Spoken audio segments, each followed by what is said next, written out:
Et c'est pourquoi je voudrais proposer, Monsieur le Président, que nous établissions un barème de sanctions pour les chefs d'État qui ne répondent pas présents à l'appel, faisant en sorte que, par un ensemble de points de bonne conduite, ceux qui viennent régulièrement, comme nous par exemple, puissent être soutenus dans certains de leurs efforts. Exemple, les projets que nous soumettons à la BAD, la Banque africaine de développement, doivent être affectés d'un coefficient d'africanité. Les moins africains seraient pénalisés. Et comme cela, tout le monde viendra aux réunions ici. Le président du CNR et du FASO aborde maintenant le problème de la dette des pays africains. Nous estimons que la dette s'analyse d'abord de par ses origines. Les origines de la dette remontent aux origines du colonialisme. Ceux qui nous ont prêté de l'argent, ce sont ceux-là qui nous ont colonisés. Ce sont les mêmes qui géraient nos États et nos économies. Ce sont les colonisateurs qui endettaient l'Afrique auprès des bailleurs de fonds, leurs frères et cousins. Nous étions étrangers à cette dette. Nous ne pouvons donc pas la payer. La dette, c'est encore le néocolonialisme où les colonisateurs se sont transformés en assistants techniques. En fait, nous devrions dire qu'ils se sont transformés en assassins techniques. Et ce sont eux qui nous ont proposé des sources de financement, des bailleurs de fonds internes que l'on emploie chaque jour, comme s'il y avait des hommes dont le bâillement suffisait à créer le développement chez les autres. Ces bailleurs de fonds nous ont été conseillés, recommandés. On nous a présenté des montages financiers alléchants, des dossiers. Nous nous sommes endettés pour 50 ans, 60 ans, même plus. C'est-à-dire que l'on nous a amenés à compromettre nos peuples pendant 50 ans et plus. Mais la dette, c'est sa forme actuelle. Contrôlée, dominée par l'impérialisme. Une reconquête savamment organisée pour que l'Afrique, sa croissance, son développement obéissent à des paliers, à des normes qui nous sont totalement étrangères, faisant en sorte que chacun de nous devienne l'esclave financier, c'est-à-dire l'esclave tout court, de ceux qui ont eu l'opportunité, la ruse, la fourberie de placer les fonds chez nous avec l'obligation de rembourser. On nous dit de rembourser la dette. Ce n'est pas une question morale. Ce n'est point une question de ce prétendu honneur que de rembourser ou de ne pas rembourser. Monsieur le Président, nous avons écouté et applaudi le Premier ministre de Norvège lorsqu'elle est intervenue ici même. Elle a dit, elle qui est européenne, que toute la dette ne peut pas être remboursée. La dette ne peut pas être remboursée. La dette ne peut pas être remboursée parce que, d'abord, si nous ne payons pas, nos bailleurs de fonds ne mourront pas. Soyons-en sûrs. Par contre, si nous payons, c'est nous qui allons mourir. Soyons-en sûrs également. Ceux qui nous ont amenés, ceux qui nous ont conduits à l'endettement, ont joué comme dans un casino. Tant qu'ils gagnaient, il n'y avait point de débat. Maintenant qu'ils ont perdu au jeu, ils nous exigent le remboursement. Et l'on parle de crise. Non, Monsieur le Président, ils ont joué, ils ont perdu, c'est la règle du jeu. La vie continue.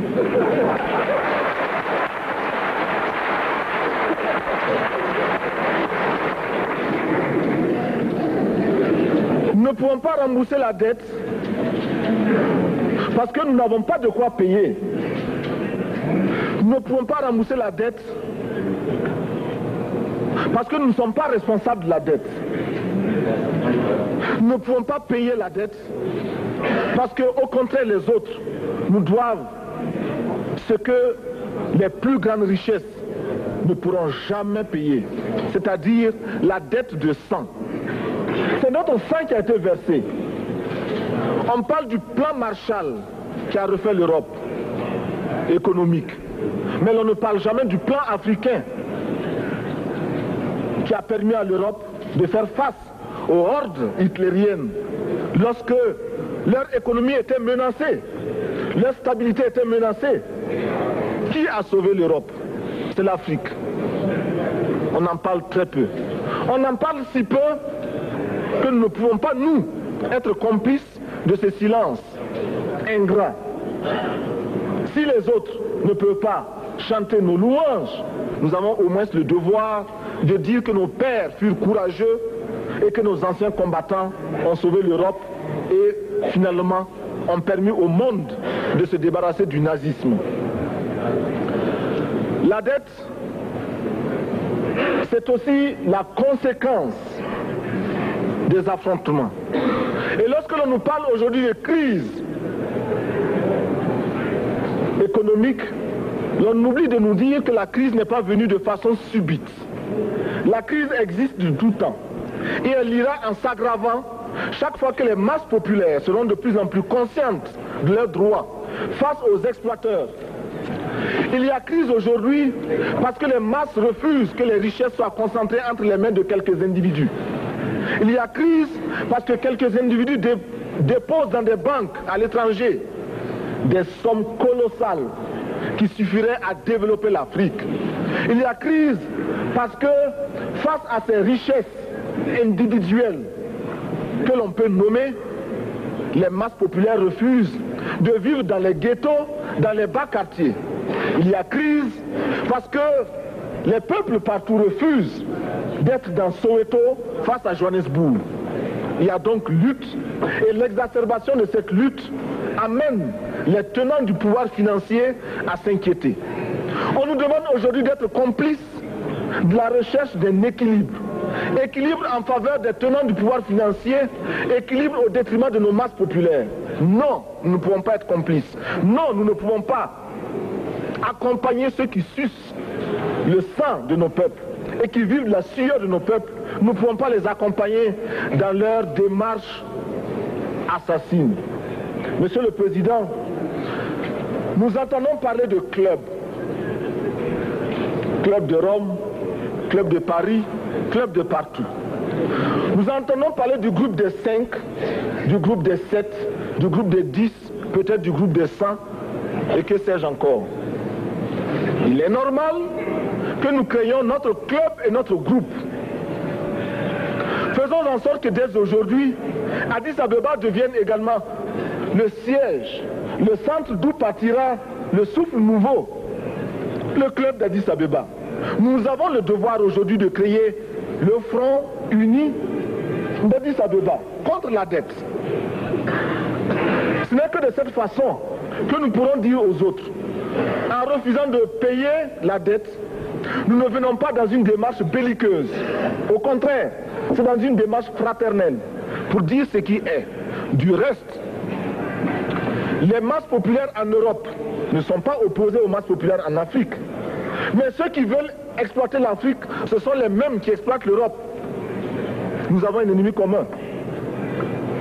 Donc, notre club parti d'Addis Abeba devra également dire aux uns et aux autres que la dette ne saurait être payée.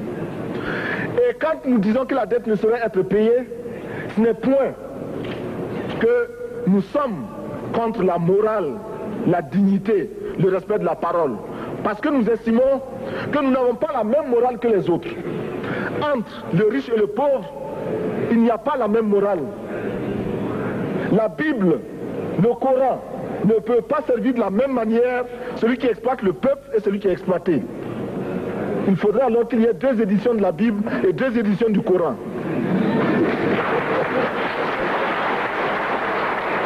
Nous ne pouvons pas accepter qu'on nous parle de dignité. Nous ne pouvons pas accepter que l'on nous parle de mérite de ceux qui payent et de perte de confiance vis-à-vis de ceux qui ne paieraient pas. Nous devons au contraire dire que c'est normal aujourd'hui. Nous devons au contraire reconnaître que les plus grands voleurs sont les plus riches. Un pauvre, quand il vole, ne commet qu'un larcin ou une peccadille, tout juste pour survivre par nécessité. Les riches, ce sont eux qui volent le fisc, les douanes et qui exploitent les peuples. Monsieur le Président, ma proposition ne vise pas simplement à provoquer ou à faire du spectacle. Je voudrais dire ce que chacun de nous pense et souhaite. Qui ici ne souhaite pas que la dette soit purement et simplement effacée? Celui qui ne le souhaite pas, il peut sortir, prendre son avion et aller tout de suite à la Banque mondiale payer. Tous nous souhaitons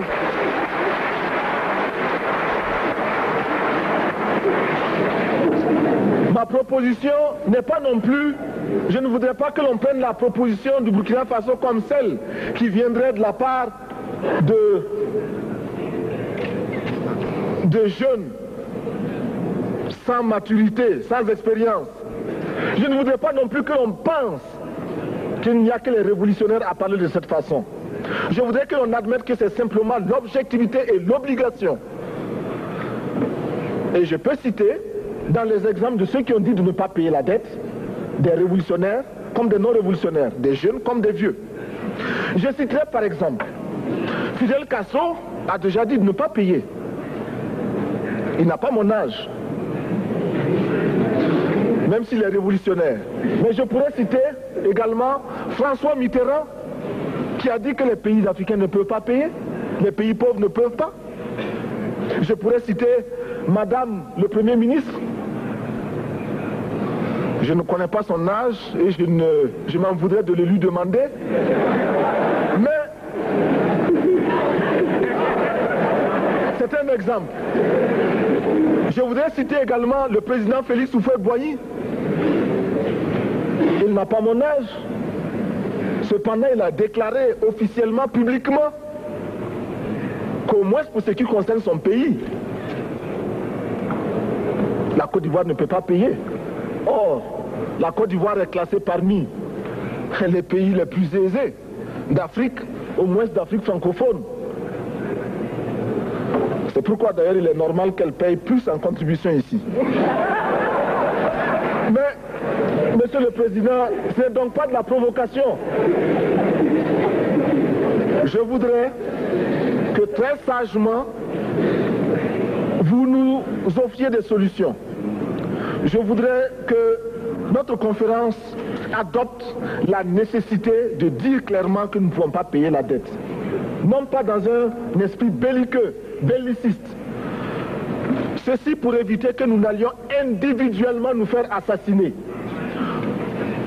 Si le Burkina Faso tout seul refuse de payer la dette, je ne serai pas là à la prochaine conférence. Par contre, avec le soutien de tous, dont j'ai besoin,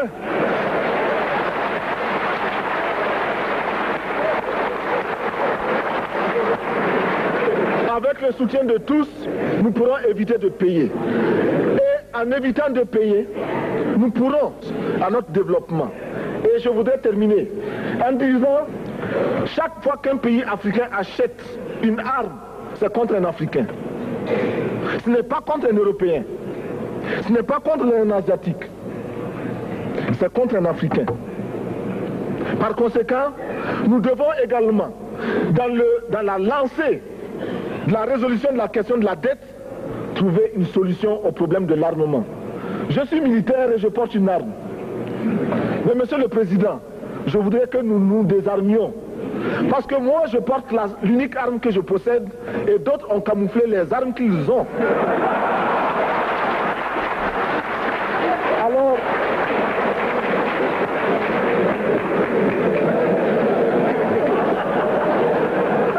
Alors, chers frères, avec le soutien de tous, nous pourrons faire la paix chez nous. Nous pourrons également utiliser ces immenses potentialités pour développer l'Afrique, parce que notre sous-sol sont riches.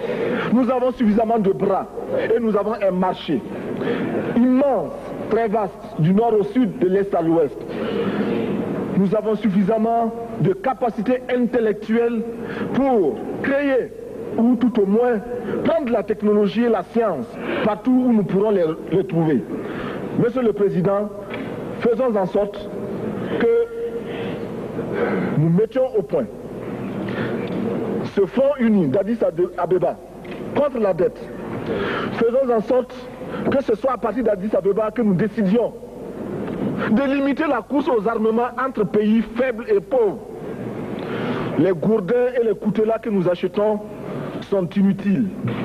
Faisons en sorte également que le marché africain soit le marché des Africains. Produire en Afrique, transformer en Afrique et consommer en Afrique. Produisons ce dont nous avons besoin et consommons ce que nous produisons au lieu d'importer.